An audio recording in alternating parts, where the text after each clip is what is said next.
If you invest $6,000 at the birth of your child and not a penny more after that, your child could retire as a millionaire by age 60 if I use a conservative 9% rate of return. If I use an aggressive 11% rate of return, your child could retire as a multimillionaire by age 60. Keep in mind, you or the child did not invest a dime more after the initial $6,000 deposit. All your kid had to do was wait and let compounding do its magic. Now, you don't have to invest a lump sum. A lot of parents cannot afford $6,000 at the birth of their child. Instead, you could invest smaller amounts every week or every month. Okay, so how do you get started? Well, first of all, you have to decide what kind of account you want to open for your child, because you do have a few options. The first option is a regular custodial account. A custodial account lets you save and invest for your child on their behalf. The account is then transferred to the child when they come of age, between ages 18 and 25, depending on the state, because every state has their own regulations. One thing to keep in mind is that the money belongs to the child, with the adult only acting as a custodian. But what if your child is not a toddler and they have some sort of earned income? That brings me to my second option. If your child has some sort of earned income, you'd be better off opening a custodial Roth IRA for them. This account is designed to be operated by an adult on behalf of their children who are under age 18. The minor must have earned income to be eligible for this account. I repeat,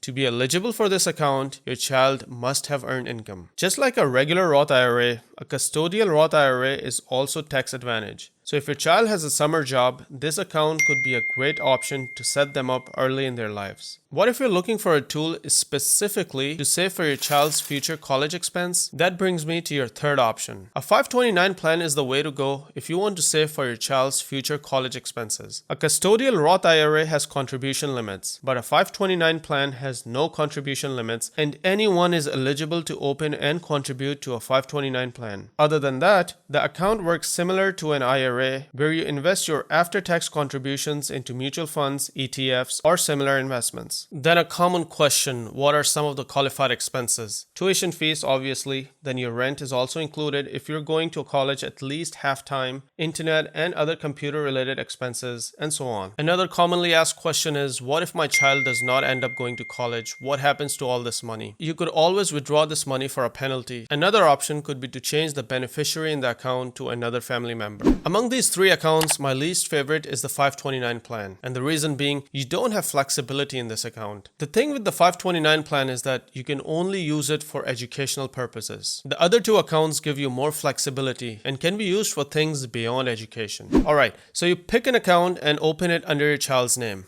What is next? Next, you have to decide what you want to invest in. Are you going to invest in individual companies, ETFs, mutual funds, commodities? Too confusing? Let me try and simplify. My suggestion is to keep things very simple and not get too fancy, and invest this money in ETFs. An ETF, or an exchange-traded fund, is nothing but a basket of companies. For instance, let's look at the SPY ETF. If you buy the SPY ETFs in one of these accounts, you are essentially holding a small piece of all these publicly traded companies. This includes companies like Apple, Microsoft, Amazon, and so on. Other ETFs include VTI, VOO, and many others that you could pick from. You could keep it very simple and just pick a few ETFs and call it a day. If you want to learn more about ETFs and the top 10 ETFs that I recommend, I'm going to link a video up here, or here. Anyway, be sure to check out my video on ETFs. Lastly, let's look at some scenarios and see what kind of returns are realistically possible. For that, I will use an online calculator. Here's a scenario. At the birth of your child, you invest an initial $6,000 in their investment account. You buy ETFs that average anywhere from 9 to 11% annually. We will assume that you or the child never put another dime in the account, and your child plans on retiring at age 65. Initially, I will use an 11% rate of return to get us the best case scenario. At the end of the 65th year, the account would have grown to a whopping $6.9 million.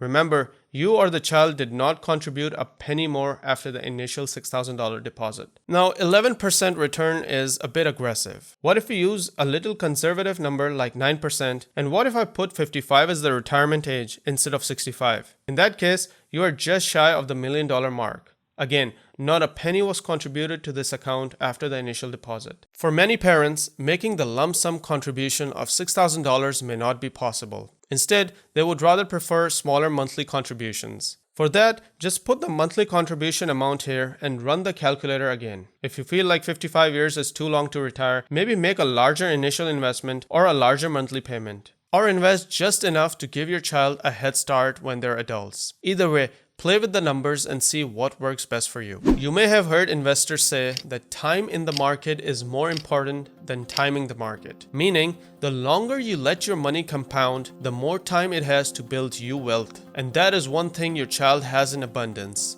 time. As I showed earlier in the investment calculator, the difference is significant if I let my money compound for 65 years versus 55 years. And don't just invest for your kids. When they're 9 or 10 years old, have finance-related conversations with them and the importance of putting money aside for investing. I will end this video with a very scary statistic. 61% Americans don't have enough saved to cover even a $1,000 emergency, and 33% Americans have zero saved in their retirement accounts. So you, as a parent, need to take this very seriously.